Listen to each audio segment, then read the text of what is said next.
मेरे लिए सबसे बड़ा रिलीफ है, बाकी सबकी छोड़ दीजिए। और इसलिए नहीं कि मेरे पास वोडाफोन आइडिया, इसलिए नहीं है, कनेक्शन है वो एक अलग बात है। लेकिन रिलीफ इसलिए कि हमने सबसे पहले एफपीओ में 11 रुपये में रिकमेंड किया था और उसके बाद 16, 17, 18 रुपये पहुंचा भी, घट घट के फिर से 6-7 रुपये की रेंज में भी आ गया, अब वापस 11 आया। एक चीज़ तो क्लियर कि 11 के आसपास थोड़ा रुकना चाहिए, रुकेगा क्योंकि यहाँ पर सप्लाई आएगी। अब क्या करना चाहिए, ऑनेस्टली आप मेरी ओपिनियन पूछेंगे तो मैं कहूँगा होल्ड करिए, क्योंकि चीज़ें बेहतर होती दिख रही, ठीक होती दिख रही। जिस वजह से वोडाफोन आइडिया 17 से 7 हो गया था, उसी वजह से अब वापस से ऊपर 7 से 17 की तरफ बढ़ रहा है, करेक्ट, एजीआर वाले मैटर को लेकर।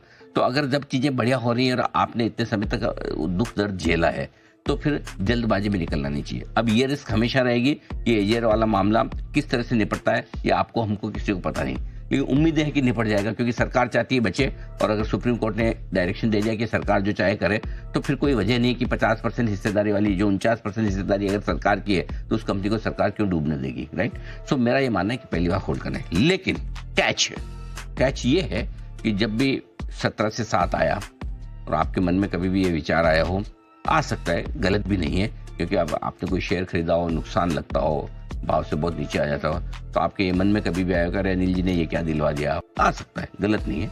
11 रुपये में अगर आपने लिया है ऑफर फॉर एफपीओ प्राइस पे, तो आपका भाव आ चुका है। उस विचार को खत्म करने के लिए आप चाहें तो बेच सकते हैं। अब इसके बाद आगे आपकी जिम्मेदारी है। अगर मेरी ओपिनियन मानेंगे तो होल्ड करना चाहिए, लेकिन अगर आपके मन में कभी भी ऐसे भाव आए हों कि फंस गए, तो फंसे हुए लोगों को 11 रुपये में निकलने का भाव है।